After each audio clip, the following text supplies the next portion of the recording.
Welcome to Next Economy Now. I'm your host, Andrew Baskin. The goal of this interview series is to highlight the leaders who are taking a regenerative, bioregional, democratic, diverse, transparent, and whole systems approach to using business as a force for good. Varshini Prakash was born and raised outside of Boston. She got involved in the climate movement as an undergraduate at the University of Massachusetts Amherst and joined the UMass Fossil Fuel Divestment campaign early in her time at UMass, leading the campaign for 2 years. In spring 2016, the campaign won after a 2-week-long mass escalation in which over 700 students, faculty, and alumni participated. 32 were arrested after peacefully refusing to leave Whitmore Administration Building until UMass agreed to climate action. For the last 3 years, she has coordinated fossil fuel divestment campaigns with the Fossil Fuel Divestment Student Network at a regional and national level. She has supported campaigns across the country through training, mentorship, and strategic guidance, and supported the launch of Sunrise, a movement building an army of young people to stop climate change and create millions of good jobs in the process. Varshini, welcome to the show. Thanks for having me.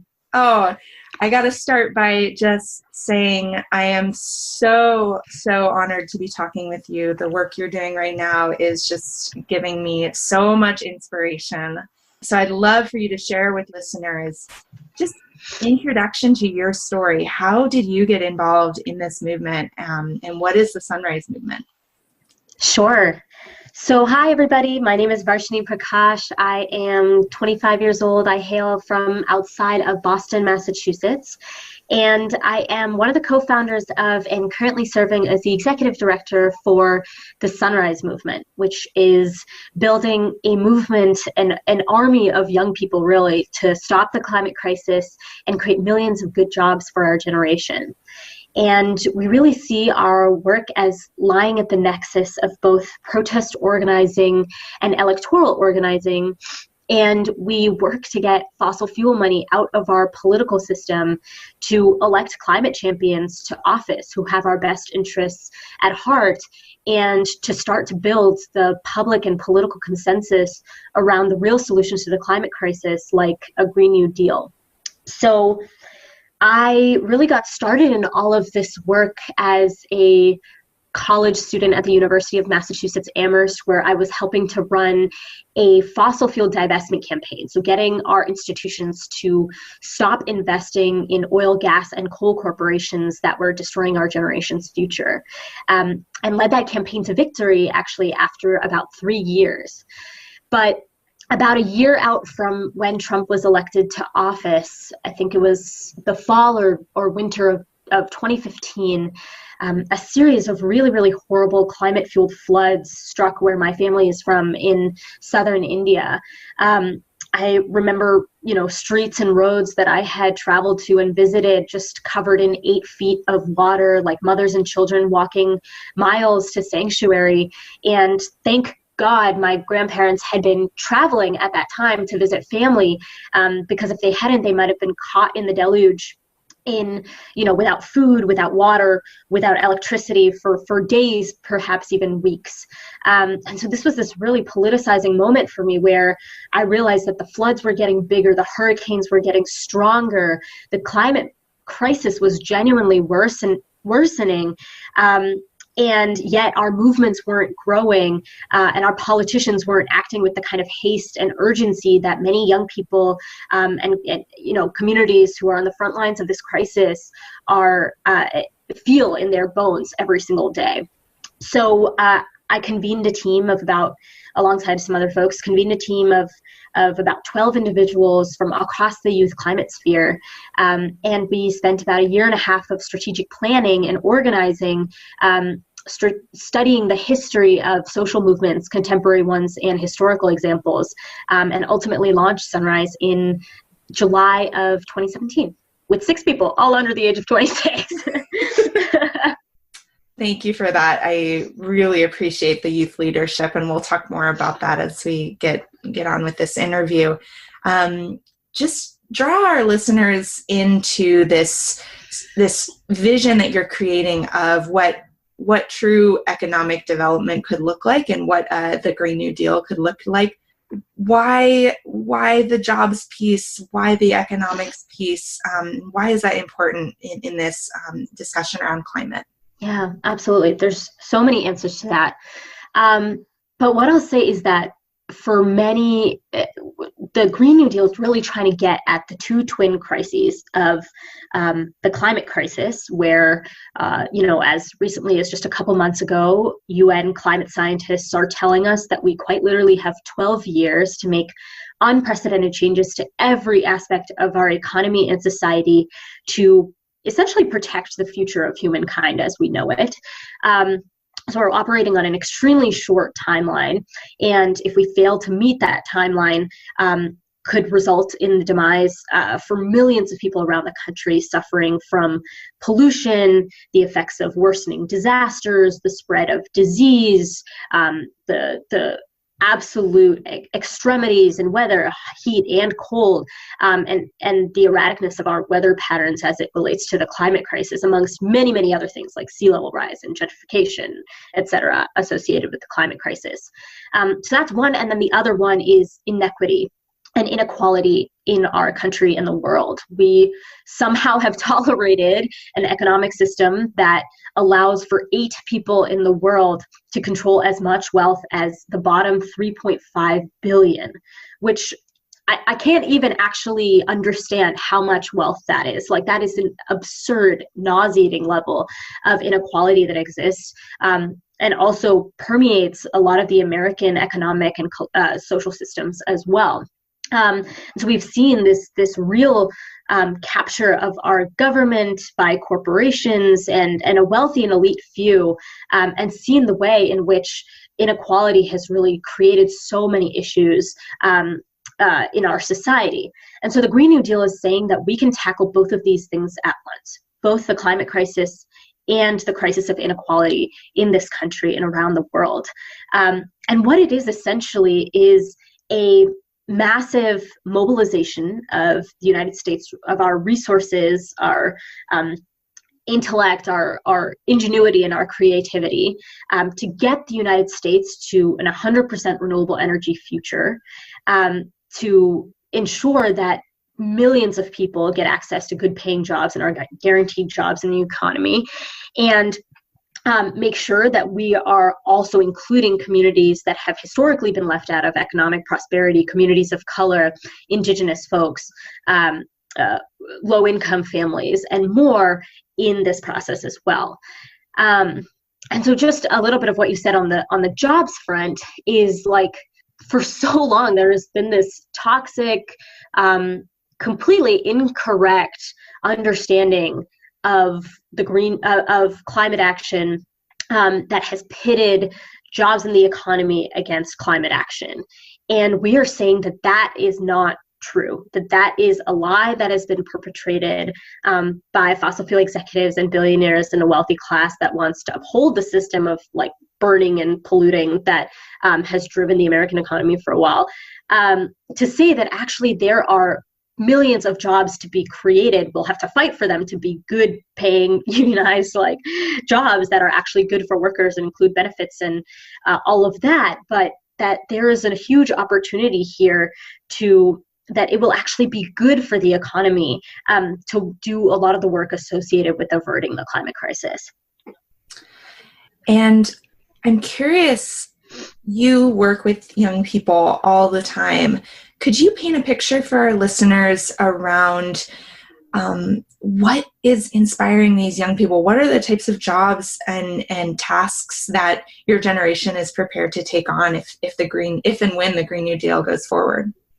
Yeah, well, I'll tell you, our generation's ready to go to work. I have never seen so many young people so energized and mobilized. On February 5th, quite literally at the same time that Trump will be delivering his State of the Union speech, over 440 simultaneous house parties are going to be occurring that are tuning into a national live stream as we unroll our campaign for a Green New Deal, so that young people all across the country can take up the mantle of pushing their federal policymakers to really figure out what kind of legislation we need to pass to confront the climate crisis and mobilize people to stop it.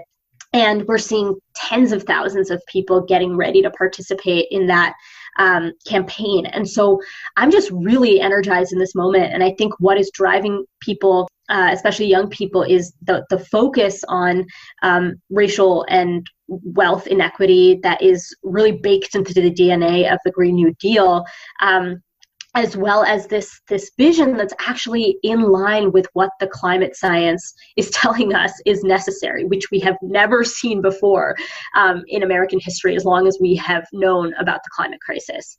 You already spoke about power and the exorbitant and unequal power that exists in the current structures. Could you take us into the vision? Who has power in this next economy, and what is your vision for the compassionate redistribution of power and wealth that is required for that? Yeah, well, I would say my vision for this next economy is pretty simple.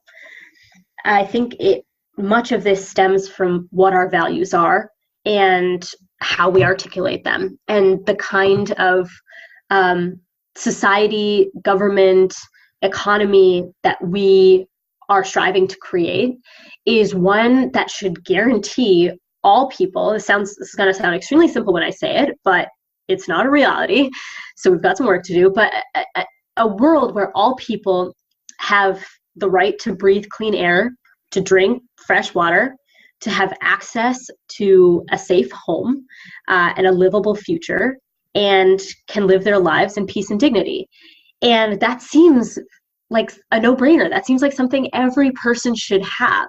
And yet we live in a world where young Black children are 2, 3, 4, even 5 times as likely than other demographics to suffer from asthma rates. We live in an economy where communities of color are disproportionately feel the impacts of fossil fuel, oil and gas combustion and pollution. We're in a world where communities in the far Rockaways had to wait weeks to get their power turned on after Sandy, but communities in Manhattan got theirs turned out on days after. So the way in which inequity and inequality really maps on to the climate crisis is glaringly obvious. And so I think it all starts with like, what are the values that we're putting out there, and then deriving our policy and our economic policies, our political priorities, all from the basis of what is going to actually help people in this moment. And so, yeah, I think that's the economic worldview, and I'd like to see power. I'd see power in the form monetarily, politically, just in so many different ways, distributed in a much more equitable fashion that actually allows for communities that have been historically hurt by this country's either racist or classist or sexist policies to be given a shot also at their American dream. It's so aligned with what we often talk about at Lift Economy, is looking at meeting needs, essential human needs and services first, before looking at, the kind of excessive or surplus, planned obsolescence that this economy creates. Right. So I'm really appreciating that shared value and ethic.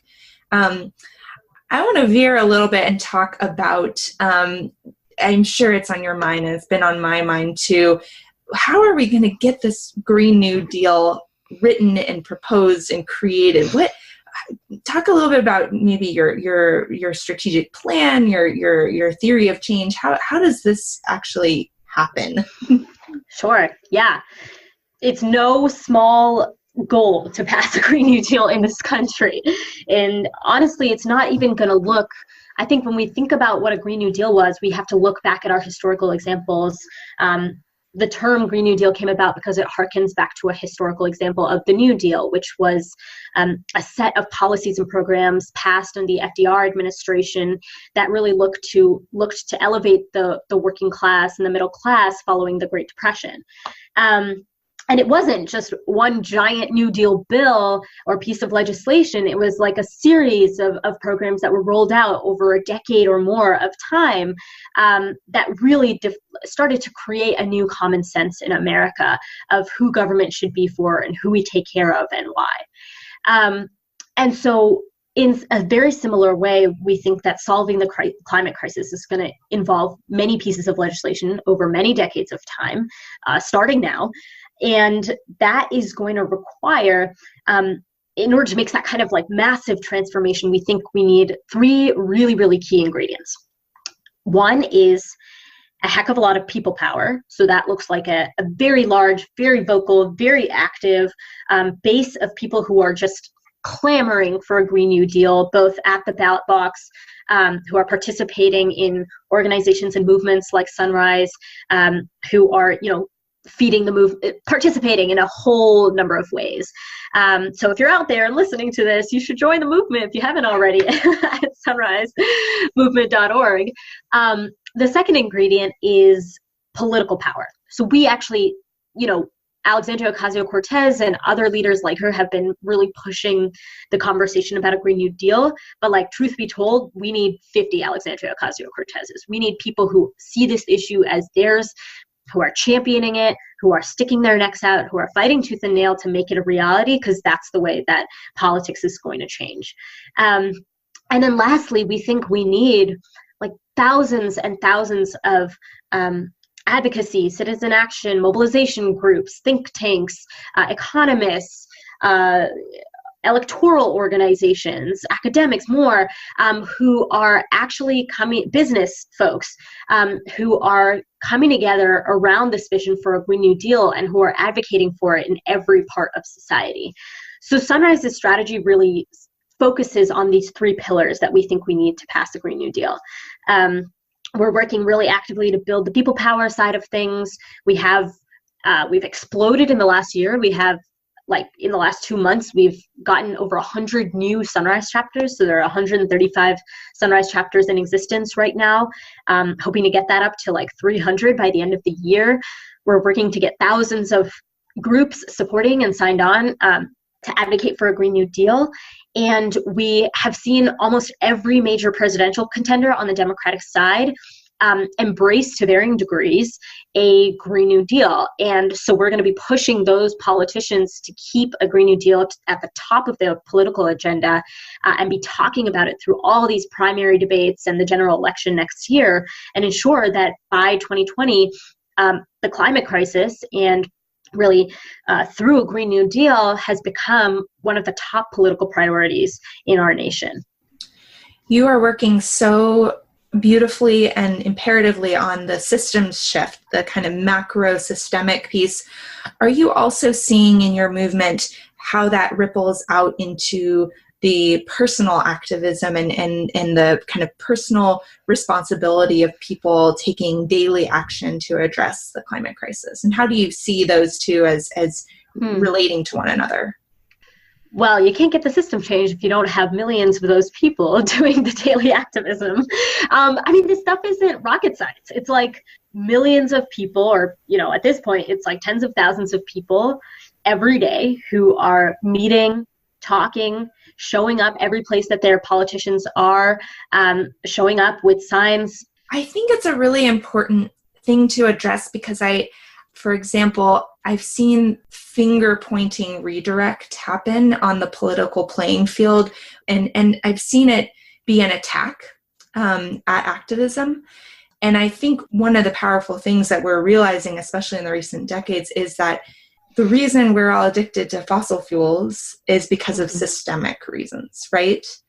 And so I'm just curious how that discourse and sophistication of the understanding of the crisis and how the multinational corporations are perpetuating the addiction to fossil fuels, and how at the same time there is a sense of personal responsibility that I see, at least in my generation, that are going back to farming, going to participating in, resilient solar installs, kind of off-the-grid living, dramatic reduction in consumption patterns.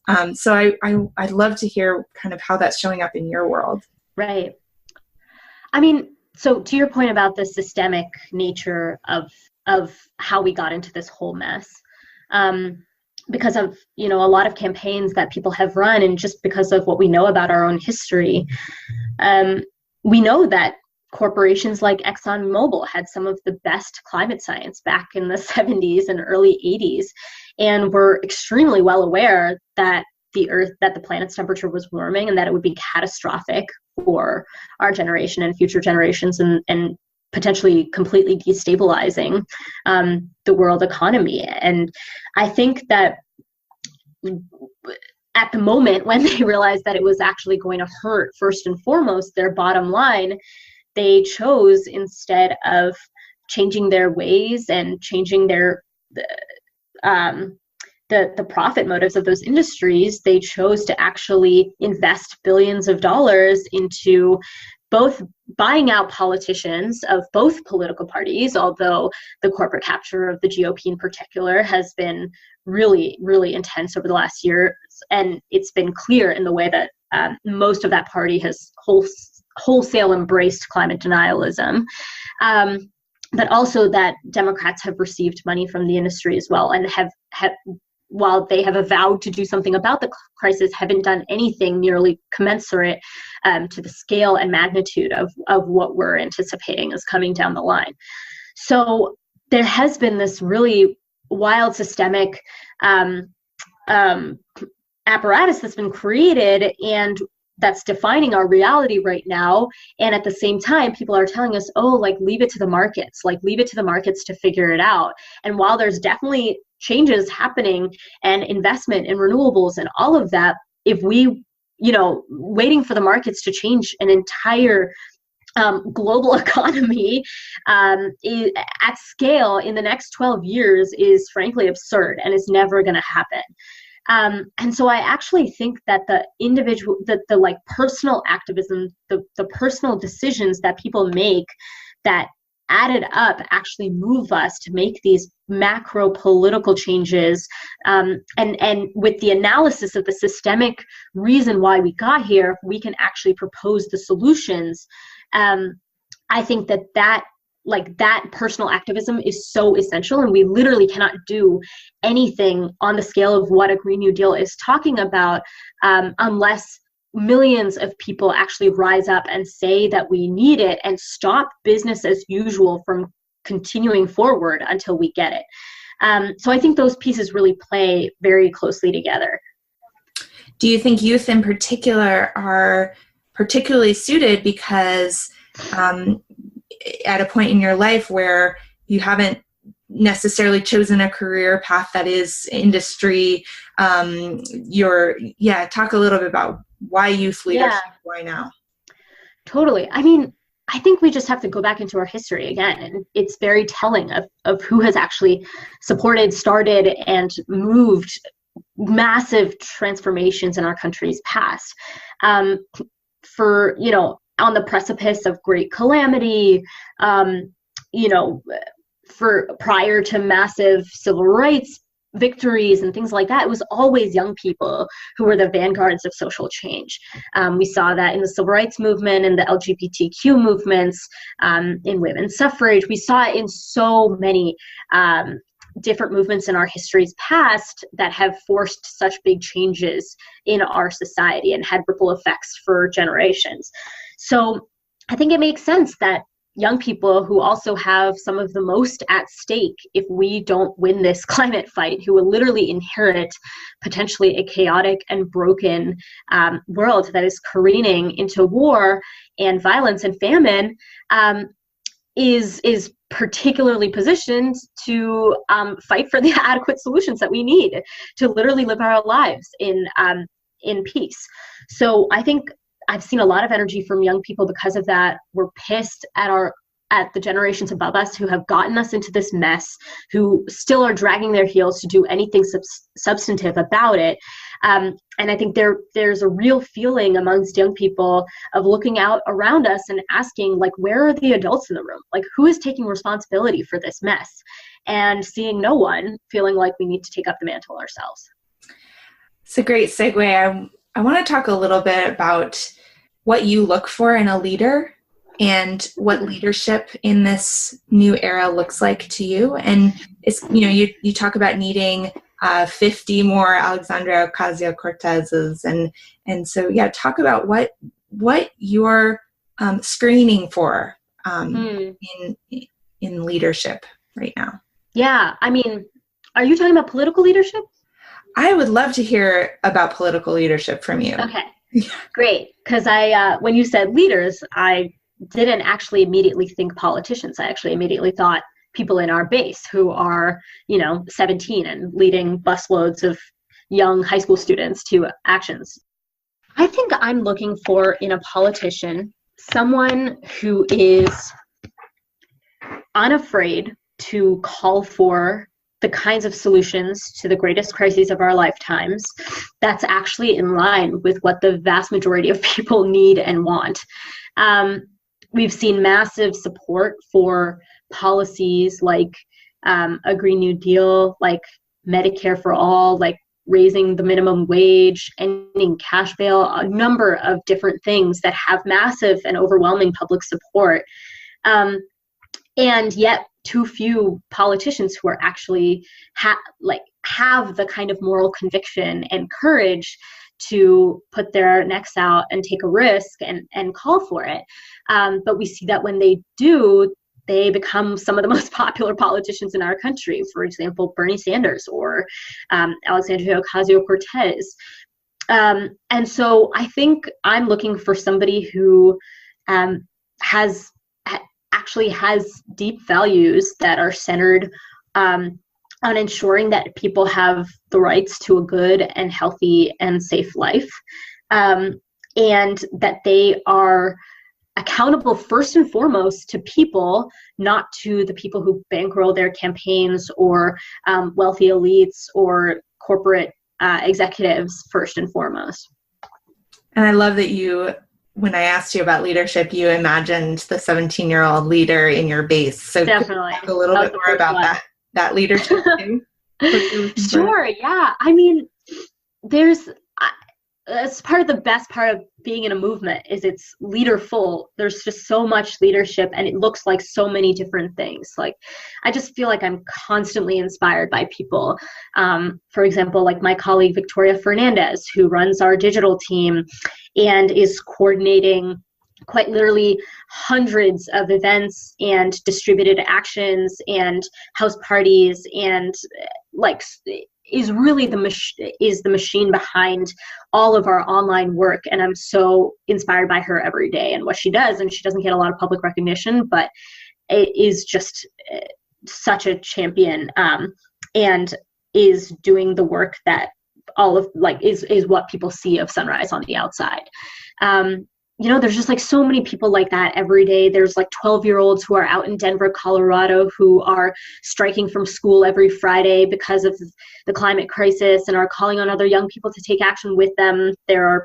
I met young people from Kentucky who are so mad at the way that Mitch McConnell has put up their state for sale to the coal industry, and the way in which Trump has taken advantage of the state of existence for coal miners in their country, in their state, and is rising up to fight back against that and say that, no, you don't define Kentucky, you don't define who we are, and is calling for a Green New Deal in the midst of that.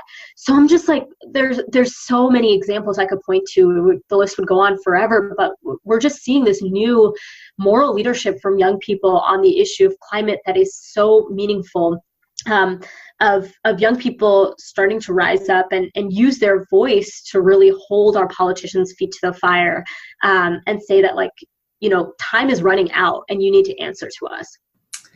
You brought up coal in Kentucky, and one thing that comes to mind is how how a lot of agricultural communities around the country also have a role to play in the climate crisis with regards to the types of growing practices we use and how we change the nature of how we grow our food in this country. I'm curious, I know the Green New Deal has been primarily focused on the energy piece, but are you also looking at other sectors of our economy, whether that be the way we grow our food, agriculture?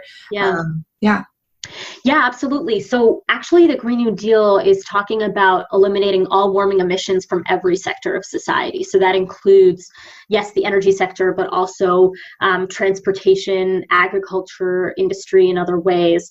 And definitely see agriculture as being a contributor to the climate crisis, and also leading, the way in which our current agricultural economy is organized, leading to less healthy food and less healthy soil, and hurting the very ecosystems that feed and sustain us. So yeah, I think there's a lot of place within the Green New Deal for thinking creatively about things like regenerative agriculture, about what it would mean to produce our food sustainably, and more. Who else in this climate movement is inspiring you right now? Where are you looking outside of Sunrise Movement, outside of politics, for inspiration? That's a great question. Outside of politics too. Well, sometimes Cardi B talks about the New Deal on her Instagram, and it's very inspiring to me because that reached millions of people and it was great. So keep it up, Cardi B. She's been reading her history. I think, but no, I've actually been really inspired by the way that media giants and celebrities have been getting involved and actually getting really political, which I think is great. And I've also been looking to, a lot of contemporary movements. Sunrise spent a lot of time studying and getting inspired by other movements for social change too, feeling really inspired by the movement for Black Lives, the fight for Medicare for all that is, still getting bigger and more powerful and has completely shifted public opinion in the last few years. And so I'm just, a lot of the movements for immigrant justice, especially in this moment when the onslaught of attacks on people's families and children and just basic ability to live and thrive is being terrorized by the Trump administration, have been honestly so moved by the level of resilience and the spirit and strength of the immigrant rights movements as well. And how can listeners support you? What do you need right now, you and your team and the work you're doing? How can listeners really stand up and stand in solidarity and support? Yeah, get involved. That is definitely the number one thing we need from y'all. So join either Sunrise Movement, sunrisemovement.org. You can go on there, sign up for our list, and get involved in all of the amazing things that are happening this year and next through that. Also, if you, we are a people-powered movement, and we also rely on grassroots donations in a big way to power our work forward. So if you can also donate via Venmo at Sunrise MVMT, if that's something you use, or if not, you can also donate on our website. But we need you if you are worried about the climate crisis, if you're pissed off at the corporate capture of our government by fossil fuel elites, if you are just want a world where all people can live and thrive and be who they are, I would heavily encourage you to join us. Well, thank you so much for joining us. Are there any last words you'd like to share with our listeners before we close our conversation today? I think that's it. Yeah. Thank you. It's been such a pleasure talking with you. All right. Yeah. And really grateful that the youth of our country are really taking a stand for a stable climate. So gratitude. Me too. All right. Thanks, Aaron. Next Economy Now is a production of Lift Economy. Lift is an impact consulting firm whose mission is to create, model, and share a locally self-reliant economy that works for the benefit of all life.